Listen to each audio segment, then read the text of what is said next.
Forex அப்போ எவ்வளோ நமக்கு குவெரீஸ் வந்ததோ அந்த மாதிரி நிறைய பெண்கள் ஃபார்வர்டு வந்தாங்க. வந்து அவங்க எப்படி சொல்றாங்கன்னா, மேம் அப்போ இது இப்போ நடக்கல. 3 வருஷத்துக்கு முன்னாடி நடந்தது. 4 வருஷத்துக்கு முன்னாடி விஷ்ணு இதான் பண்ணாரு. பட் இப்போ நாங்க வெளில வந்து சொல்ல முடியாத இடத்துல இருக்கோம். பிளாட்ஃபார்ம்ல இருக்கோம். பிகாஸ் நாங்க என்னன்னா, நாங்க காலேஜ் படிக்கிறோம். நாங்க மேரிடு எங்களுக்கு குழந்தை பொறந்துருச்சு. இந்த மாதிரி நிறைய பேர் அந்த இடத்துல இருக்கும்போது, அவங்க சொன்ன விஷயம் என்னவா தெரியுமா இருக்கு இந்த இடத்துல? மேம் அவரு வந்து இன்வெஸ்ட்மெண்ட்ன்னு ஃபர்ஸ்ட் பேசுவாரு. அதுக்கப்புறம் நம்ம ஈசிஆர்ல ரூம் போட்டு டிஸ்கஸ் பண்ணலாம்னு சொல்லுவாரு. 1.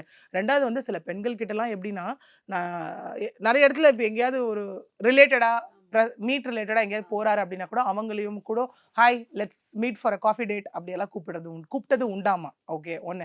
2வது என்ன அப்படின்னு கேட்டோம் அப்படின்னா, அத தாண்டி ஓகே உனக்கு என்ன நீ ஏன் பயப்படுற?